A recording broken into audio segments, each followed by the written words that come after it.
आज हम जिस मूवी को एक्सप्लेन करने वाले हैं 2004 में एक फिल्म जिसका नाम है साथ। ये मूवी का पार्ट 1 आज हम एक्सप्लेन करने वाले हैं और जल्दी सारे पार्ट एक्सप्लेन हो जाएंगे। मूवी की शुरुआत होती है, हम एटम नाम के एक आदमी को देखते हैं जो बेहोश हालत में पुराने बाथरूम में पड़ा था, जिसे कुछ भी अंदाज़ा नहीं था वो यहाँ कैसे पहुँचा।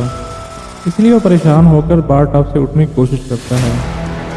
तभी उसे बार टब का प्लग निकल जाता है, जिससे बार टब का पानी बहने लगता है और उसी के साथ एक नीले रंग की चीज़ भी बह जाती है। तभी वहाँ की लाइट्स ऑन होती है और वो देखते हैं उसके साथ एक और आदमी मौजूद होता है जिसका नाम डॉक्टर लॉरेंस होता है। वो दोनों काफ़ी हैरान होती हैं क्योंकि वो दोनों एक साथ इसी बाथरूम में बंधे हुए थे और उनके सामने खून से लथपथ एक लाश भी पड़ी थी, जिसके एक हाथ में गन दूसरे हाथ में प्लेयर था। उन दोनों को कुछ भी पता नहीं था कि यह कैसे आए हैं, इसलिए वो परेशान होकर इधर उधर चेक करते हैं। तभी उन दोनों को उनके पॉकेट में एक लिफाफा मिलता है। एटम के पॉकेट में एक कैसेट होती है। लॉरेंस को कैसेट के साथ एक चाबी और बुलेट भी मिलती है। वो दोनों उस चाबी से अपनी अपनी चैन को खोलने की कोशिश करते हैं, लेकिन वो उसे खोल नहीं पाते, यानी वो चाबी किसी और लॉक की थी। अब एडम लाश के पास पड़ा प्लेयर उठा लेता है। वो लोग अपनी अपनी कैसेट प्ले करते हैं। तब पहले एडम को एक आदमी की डिस्टोर्टर वॉइस सुनाई देती है, जिसमें बोलता है कि उसने बहुत से लोगों की ज़िंदगी में ताक झाक की है, जिससे कई लोगों की लाइफ ख़राब हो गई है। इसलिए वो उसे आज एक मौका दे रहा है उसे सुधारने का। या तो इसमें वो भूख और प्यास से मर सकता है या यहाँ से कोशिश करके निकल सकता है। और जब लॉरेंस इस टेप रिकॉर्डर को सुनता है तो उसमें उसी आदमी की आवाज़ सुनाई देती है, जिसमें वो कहता है कि डॉक्टर लॉरेंस ने कभी किसी को अपनी ज़िंदगी में अहमियत नहीं दी, सिर्फ वो अपने पेशेंट को मरने की खबर ही देता है और उसे 6 बजने से पहले एटम को मारना होगा, नहीं तो अपनी बीवी और बच्चों को खो देगा। यानी वो उसको ये बताना चाहता था कि अपनों की मरने की खबर सुन के कैसे महसूस होता है, और इस बाथरूम में छपे क्लूज़ की मदद से उनको अपने टास्क कंप्लीट करने हैं। इसलिए लॉरेंस क्लूज़ को जानने के लिए वो कैसेट दोबारा प्ले करता है। उसे सुनाई देता है फॉलो योर हार्ट। इस हिंट को क्रैक करने के लिए वो इधर उधर देखता है तो उसे बाथरूम के टैम पर एक हार्ट का निशान दिखाई देता है। जब वो उसको चेक करते हैं तो उसमें एक हेक्सर ब्लेड, 2 फोटो मिलते हैं। तब एडम फोटोग्राफ छुपा देता है। वो दोनों हेक्सर ब्लेड से अपनी अपनी जंजीरों को काटने की कोशिश करते हैं, लेकिन बहुत सी कोशिश के बावजूद भी उसे काट नहीं पाते। अब गुस्से से वो दीवार के ऊपर उसे मारता है, जिससे दीवार का मिरर टूट जाता है। अब वो दोनों समझ जाते हैं हेजर ब्लेड उनकी चैन काटने के लिए नहीं है, बल्कि उनके पाँव काटने के लिए है। अब डॉक्टर लॉरेंस को याद आता है कि उन्हें कैद करने वाला और कोई नहीं सिर्फ जिक्सा हो सकता है, क्योंकि वही एक बंदा है जो अपने विक्टिम को लाइफ की अहमियत समझाने के लिए ऐसे टास्क देता है और उसे गेम बना लेता है। क्योंकि लॉरेंस को ये सब इसलिए याद होता है क्योंकि कुछ महीने पहले उसे ही इसी केस में पकड़ा गया था। मूवी फ्लैशबैक में आती है, जिसमें हम देखते हैं डिटेक्टिव टैप और स्विन ऐसे एक केस का उसमें दिखाया जाता है जिक्सा अपने विक्टिम को ऐसी सिचुएशन में डाल लेता है जिसमें वो बचने की कोशिश में किसी को मार देते हैं या खुद मर जाते हैं। और ऐसे ही एक केस में उसे लॉरेंस का पिन मिलता है। इसलिए डिटेक्टिव उसके पास आकर उससे पूछते हैं तुम मर्डर के टाइम कहाँ थे, जिस पर पहले तो उन्हें उसका सवाल का जवाब नहीं देता, क्योंकि वो उस वक्त उसकी गर्लफ्रेंड के साथ था और वो नहीं चाहता था ये बात उसकी बीवी तक पहुंचे। लेकिन उनके जोर देने पर वो सच बता देता है और डिटेक्टिव इस बात को गलत समझते हैं, लेकिन फिर भी उसे छोड़ देते हैं। डिटेक्टिव लॉरेंस को अमेंडा नाम की लड़की का बयान सुनने के लिए बोलते हैं, जो जिक्सा केस की सर्वाइवर थी। अमेंडा बोलती जब उसकी आँख खुली तो एक कमरे में बंद थी और उसके मुंह पर एक मशीन लगी थी। उसके पास एक बॉडी भी पड़ी थी। वहाँ पर टीवी पर एक वीडियो प्ले होता है जो उसे बताता है कि ये मशीन टाइम लिमिट के बाद ट्रिगर हो जाएगी और अमेंडा के जबड़ों को तोड़कर उसे मार देगी।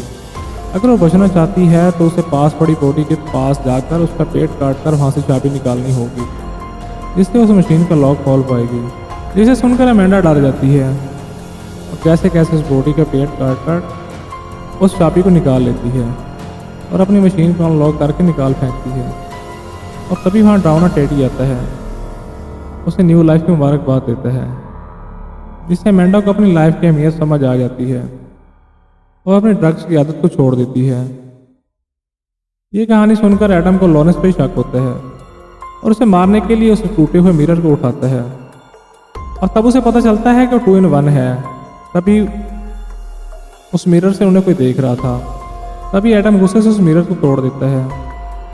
वो देखते हैं वहाँ कैमरा लगा हुआ था। इस बात पर एडम बहुत हाइपर होता है और लॉरेंस से गुस्से से पूछता है, क्या तुम्हें अपनी फैमिली की कोई परवाह नहीं है? अब लॉरेंस गुस्से में बोलता है कि उसे सिर्फ अपनी फैमिली की ही परवाह है, क्योंकि वो अपनी बेटी से बहुत प्यार करता है। और बातों बातों में अपने जेब से वॉलेट निकालता है और अपनी बेटी का फोटो दिखाने के लिए उसकी तरफ फेंकता है। एडम उसकी बेटी की फ़ोटो देखता है और उसकी बीवी की फ़ोटो के बारे में पूछता है, जिस पर लॉरेंस उसे अपनी बेटी की फ़ोटो के पीछे को चेक करने को बोलता है। अब एडम को उसकी बीवी और बच्ची की फ़ोटो मिलती है जहाँ पर वो किडनैप होते हैं। एडम वहाँ उस फ़ोटो को वॉलेट से निकालकर छुपा लेता है, क्योंकि उस फ़ोटो को देखकर लॉरेंस अपनी फैमिली को छुड़वाने के लिए उसे मार सकता था। अब सीन फिर पास में आता है, जहाँ पर हम देखते हैं लॉरेंस के घर से निकलते ही उसके घर में कोई आकर उसकी बीवी और बच्चे को कोई अगवा कर लेता है और उन दोनों को बांधकर बार बार बाहर चेक करता है। तभी हम देखते हैं कि और भी लॉरेंस के घर पर नज़र रख रहा होता है। यहाँ सीन चेंज होते हैं और फिर से हम पास में देखते हैं, जहाँ डिटेक्टिव अमेंडा की इस वीडियो से सबूत ढूंढने की कोशिश करते हैं, जहाँ उन्हें पेंटिंग से लोकेशन की लीड मिलती है और दोनों उस लोकेशन पर पहुँच जाते हैं, जो पुराना वेयर हाउस था। अंदर जाने पर उन्हें काफ़ी सारी अजीब चीज़ें दिखाई देती हैं, जिसे देखकर वो दोनों शॉक हो जाते हैं। तभी उन्हें वहाँ एक विक्टिम भी मिलता है, जिसे एक ड्रिल के ट्रैप में फंसा दिया था। वो उसे छुड़ाने का सोच ही रहे थे, तभी उनको किसी के आने की आवाज़ सुनाई देती है, इसलिए वो दोनों वहीं पर छुप जाते हैं। अब वो किलर उसके पास आता है, तभी वो डिटेक्टिव बाहर आकर उसके गन पॉइंट पर लेते हैं, जिससे किलर एक मशीन को ऑन कर देता है, जिससे टाइमर ऑन हो जाता है। अब वो ड्रिल विक्टिम के सर के आगे बढ़ने लगती है। तभी डिटेक्टिव सीन उस विक्टिम को बचाने की बहुत कोशिश करता है, लेकिन वो उस मशीन के लॉक को नहीं खोल पाता। अब सीन उस मशीन पर फायर करके उसे तोड़ देता है। तभी अचानक वो किलर अपने हाथ पर लगे चाकू से डिटेक्टिव का गला काट देता है और वहाँ से भागने लगता है, इसलिए सीन उसका पीछा करने लगता है, फायर करके उसे गिरा देता है। तभी चलते चलते एक ट्रैप ट्रिगर होता है, जिस पर ऊपर लगी गन से फायर हो जाता है और उसी जगह पर सीन भी मर जाता है। इधर टैप जैसे जैसे नीचे आता है और सीन को मरा देखकर काफ़ी गुस्सा होता है। तब फिर से सीन प्रेजेंट में आते हैं, जहाँ हम देखते हैं लॉरेंस के घर पर नज़र रखने वाला और कोई नहीं डिटेक्टिव टैप ही है, जो जिक्सा केस में अभी तक लॉरेंस को ही किलर मान रहा था। इधर एडम लॉरेंस के वॉलेट से चुराई हुई फ़ोटो को देख रहा था। तभी उस फोटो के नीचे उसको नोट लिखा मिलता है, जिसे पढ़कर लॉरेंस को लाइट ऑफ करने के लिए बोलता है। इस पर लॉरेंस काफ़ी हैरान होता है, क्योंकि उसे अभी तक उस फोटो के बारे में कुछ भी नहीं पता था, इसलिए वो कंफ्यूज होकर लाइट ऑफ करता है। तभी उसके पास की दीवार पर एक एक्स मार्क दिखाई देता है, इसलिए वो लाइट ऑन करके उस जगह को तोड़ता है, तो उसे वहाँ एक बॉक्स मिलता है, जिसमें एक लॉक लगा था, इसलिए वो उस की से उस लॉक को खोलने की कोशिश करता है, जो उसे उस लिफाफे में मिली थी। अब उसे उस लिफाफे में एक फ़ोन और 2 सिगरेट मिलती हैं और इसी के साथ उसे एक नोट भी मिलता है, जिसमें लिखा था वो इस सिगरेट के ज़रिए एडम को जान से मार सकता है, लेकिन इसके लिए उसे इस सिगरेट में पास पड़ी बॉडी का ब्लड लगाना होगा, क्योंकि उस ब्लड में जहर था। लेकिन लॉरेंस ऐसा नहीं करता और उस फ़ोन से पुलिस को कॉल करने की कोशिश करता है। तब उसे समझ आता है कि इस फ़ोन से कॉल रिसीव कर सकता है। अब लॉरेंस एडम से पूछता है कि तुम्हें लाइट्स ऑफ करने का आइडिया कैसे आया, लेकिन उस पर एडम उसे सही से जवाब नहीं देता। लेकिन बाद में उसे वो फ़ोटो दिखाता है जो उसने उसके वॉलेट से चुराई थी। वो फ़ोटो देखकर लॉरेंस पागल होने लगता है और अपनी फैमिली को बचाने के लिए एडम के साथ मिलकर एक प्लान बनाता है, जिसमें वो सिगरेट में उस बॉडी का ब्लड लगा देता है और एडम को दूसरी सिगरेट देता है, जिससे कैमरे में दिखता है कि एडम जहर वाली सिगरेट पी रहा है। इसके बाद एडम मरने की एक्टिंग करता है। अब वो कैमरे में देखकर बोलता है कि उसने एडम को मार दिया है, अब उसकी फैमिली को छोड़ दें। और तभी एडम को उसकी चैन से इलेक्ट्रोशॉक लगता है और एडम उठ जाता है, जिससे उनका प्लान फेल हो जाता है। इसलिए लॉरेंस को अपनी फैमिली की परेशानी हो रही होती है। अब उसके मोबाइल पर एक कॉल आता है। वो कॉल उस किडनैपर का था, जिससे लॉरेंस की बेटी उसे रोते हुए बात करती है। जिसके बाद उसकी बीवी उसे बोलती है वो एडम की बातों पर यकीन ना करे, क्योंकि वह पहले से लॉरेंस को जानता है। ऐसा बोलते ही कॉल डिस्कनेक्ट हो जाता है। अब लॉरेंस गुस्से से एडम से सच्चाई पूछता है, जिस पर एडम उसे बोलता है वो उसे पहले से ही जानता है और कुछ हफ्ते से ही इस पर नज़र रख के उसकी फ़ोटो ले रहा था और ऐसा करने के लिए उसे पैसे मिल रहे थे। और उन्हें ये भी बताता है ये फ़ोटो उसे एक्सब्लेड के साथ मिले थे। सारे फ़ोटो लॉरेंस की तरफ फेंकता है, जिस पर लॉरेंस उसे हायर करने वाले के बारे में पूछता है, जिस पर वो बोलता है उसे काले लंबे आदमी ने उसे पैसे दिए थे, जिसपे के गले पर जख्म का निशान था। तब लॉरेंस समझ आता है उसे डिटेक्टिव टैब ने ही हायर किया था, क्योंकि वो उसे इस मर्डर का सस्पेक्ट मान रहा था। अब लॉरेंस हेल्पलेस होकर ज़मीन पर लेट जाता है।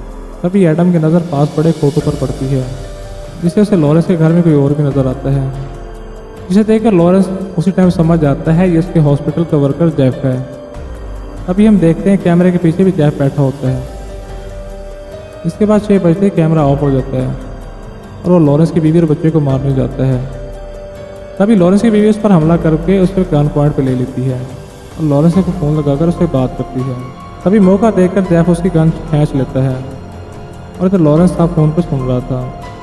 तभी उन दोनों में फाइट के दौरान गोली चल जाती है। डिटेक्टिव टैब जो कैमरों से देख रहा होता है वो उसके घर पर पहुंच जाता है। वहां जाकर जैप को देखता है और फायर करने लगता है। तो मौका देखकर लॉरेंस की बीवी और बच्चे वहां से भाग जाते हैं। तभी जैप भी वहां से भागने लगता है और टैब उसका पीछा करने लगता है। इधर लॉरेंस अब पूरी तरह से टूट जाता है। अब कोई रास्ता ना होने की वजह से उसी हेक्सा ब्लेड से अपना पाँव काट लेता है, जिसके बाद बॉडी के साथ पड़ी गन से एडम को शूट कर देता है। इधर जैप भी वहाँ पहुँच जाता है और एडम को मरा देखकर लॉरेंस को शूट करने लगता है। तभी पीछे से एडम उठकर जैप पे हमला करता है और टॉयलेट के किसी चीज़ से उसे मार मार कर उसका मर्डर कर देता है। और लॉरेंस उसे रोककर समझाता है और किसी से हेल्प मांगने के लिए घसीटता हुआ बाहर जाता है। उसके जाने के बाद एडम जैप की पॉकेट चेक करता है। तभी उसके पास एक प्लेयर मिलता है, इसलिए उसे प्ले करता है। तब उसे समझ आता है कि जैप भी उनकी तरह एक विक्टिम था, जिसे पॉइजन देकर एंटी डोज के लिए उसे ब्लैकमेल किया जा रहा था। तभी बाथरूम में पड़ी लाश अचानक उठती है, जिसे देखकर एडम काफ़ी शॉक हो जाता है। दरअसल उस आदमी का नाम जॉन था, जो डॉक्टर लॉरेंस का एक पेशेंट था, जिसे ब्रेन कैंसर होने की वजह से जिक्सा बना था। उन लोगों को विक्टिम बनाता था जिनको अपनी ज़िंदगी की कोई कदर नहीं थी। अपनी गेम के ज़रिए उन लोगों को अपनी लाइफ की अहमियत समझाता था, क्योंकि वो खुद ही कुछ दिनों बाद मरने वाला था। और उठता है और एडम को बोलता है पहले से ही तुम्हारी आज़ादी की चाबी उस बाथ टब में थी। तब एडम को रियलाइज़ हो जाता है जब शुरू में वो उठा था तो जो अंदर नीले रंग की जो चीज़ गई थी वही उसकी चाबी थी। अब जिक्सा उसे वहीं लाइट ऑफ करके मरने के लिए छोड़ के चला जाता है और यहीं पर ये मूवी एंड हो जाती है।